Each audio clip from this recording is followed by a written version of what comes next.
Curfews and closures are spreading again across Europe as the cases of coronavirus set new records there. Yeah, that's right. France reported more than 50,000 new cases on Sunday, and a leading French immunologist predicted the daily total might soon be double that.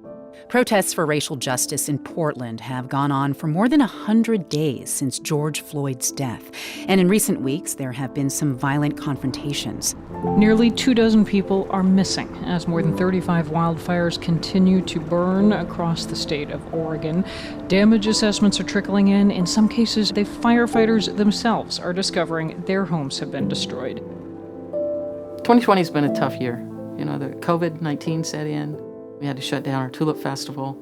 The social distancing. The first couple days, you're just trying to figure out what's going on. What are we going to do? How are we going to get through this? Because your whole world's just, the rug's been pulled out from under you. And then we had the fires this fall. These were all intact. 7 o'clock, I came through here. Wow. It's so sad. This is the largest series of fires Oregon has had to contend with in recent history. The state says they engulf more than 1 million acres with very little containment. Oregon Governor Kate Brown said yesterday that this could be the state's worst fire season ever once crews have a chance to take stock of the damage and destruction. We were blanketed in. It was like nighttime. I don't want to say it was dark, but it was like late dusk, where you couldn't see 30, 40 yards ahead of you. People think they can survive on these events, but they don't understand the intensity of what's coming through. Unfortunately, one family got trapped and couldn't get out, and all 3 of them perished in that portion.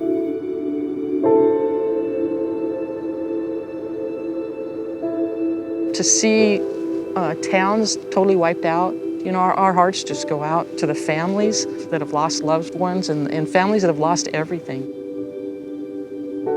Normally in Oregon, we don't have wildfires that affect the Willamette Valley. We'll get smoke occasionally, but it doesn't sock in like it has here the last few days. The last time I remember this kind of a situation was 1980 when Mount St. Helens blew, and we would get these ash dustings, but we just haven't had anything like this before. The fires were kind of a surprise. It was clear the day before, and all of a sudden it's smoky, and you can hardly breathe out here. You can't see. It did just set us back a little bit. Some of the potency levels are a little bit lower than they were this time last year, and I think it was 10 days of cool temperatures and not seeing the sun. The plants were a little bit confused at what was going on. We're hoping on the hemp that it doesn't affect it adversely. We're going to get some rain, so hopefully most of it will come off. And anyway, it's a struggle sometimes. And we have ash.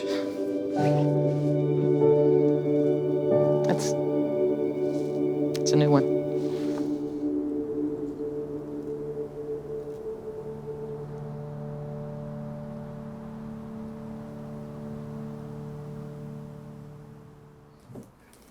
When did we meet?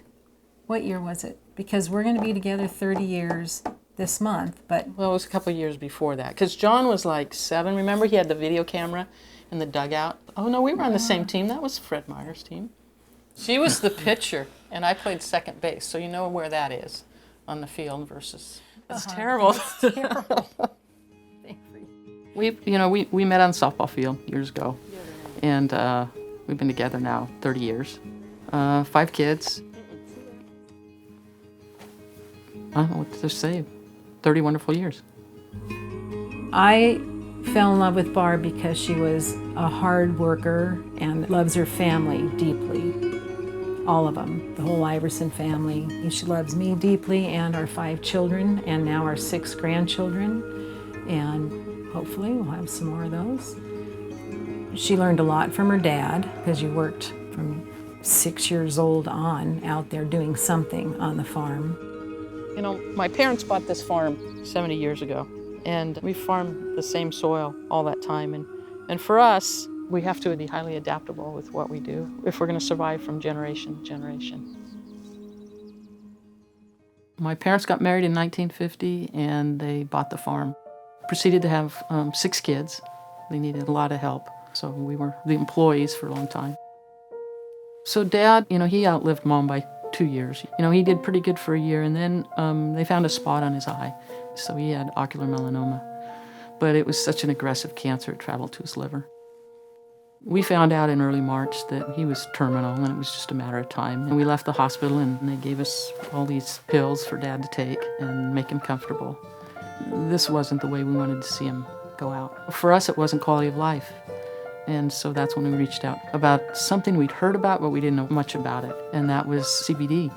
And we pulled Dad off of everything he was on and put him on those capsules. This was like in the afternoon. The next morning, I walked into the house to check on him, and he was eating breakfast at the table. I mean, it was that marked of a difference. It was that quick. That was a real eye-opener for us. I mean, we really were, you don't do marijuana, you don't do all of that.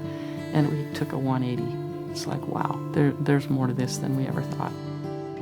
We had 42 quality days with Dad. Whether it extended his life at that point, it didn't matter. We were able to get him out. His goal was to live through the Tulip Festival that year. And we'd put him in the gator and take him out. He could visit with people. That's what he loved to do. So it was an incredible experience, and we had that quality time to say goodbye.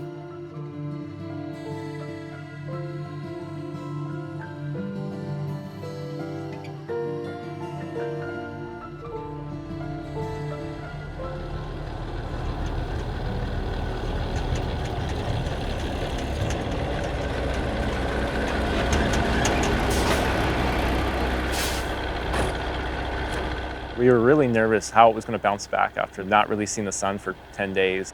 It took a little bit, but the crop's bouncing back and, it's ready for harvest year. And we had a couple of really big rains, and that kind of helped wash things off. And that was one of our biggest concerns is, okay, what's the ash going to do to quality? And we've done some testing on the plants to make sure everything's safe, and the plants are ready to go. What we saw with how it treated Dad, it really opened our eyes to the opportunities that this plant has. We got into it because of helping people. If we could help people the way it helped Dad, the people don't understand that this is an ingredient. If they really knew what we were doing, it's a no-brainer. I mean, there's nothing here that is at all controversial. When we first started, the biggest challenge was finding reputable people to work with. We had an acquaintance that had met up with the Stanleys. They'd met up with Jared. And they, at that time, were looking for some biomass and some oil. We felt it was just a match that was meant to be. What I like about the CW family is everyone's working as a team, and everyone's in it for the same reasons. At the end of the day, the success of us and Charlotte's Web is helping people.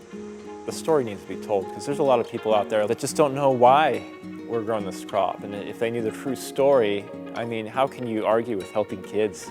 I mean, I don't think there's a single American that would be against what our mission is and why we're doing it. It wasn't until we had the experience with my grandpa that it was like, okay, there's actually something to this. And I would say, everyone on the farm felt that change.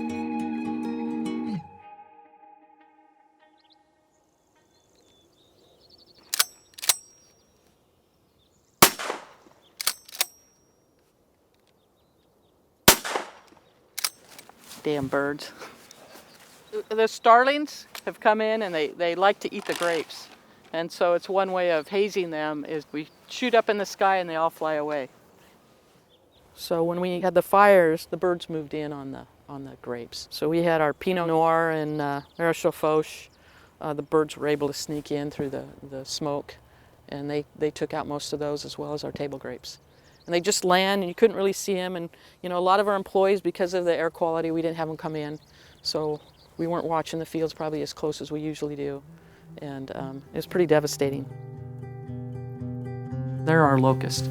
Everybody says, what's next? Are the locusts coming? And for us, they did. It was the starlings. 2020's been tough. It just seems like every time you turn around, there's a new problem you have to deal with. But I mean, you just get up and keep going, because what else do you do? Let's go, Zoe. My Uncle Hal always had a saying that service is the price you pay for the space on the planet. And I truly believe that. Dad believed that. And you get a lot back by helping other people. We generally don't have fires like this. I had my nephew and my son, and I had 3 or 4 other employees that were also had volunteered to go up and help with trying to stop the fires.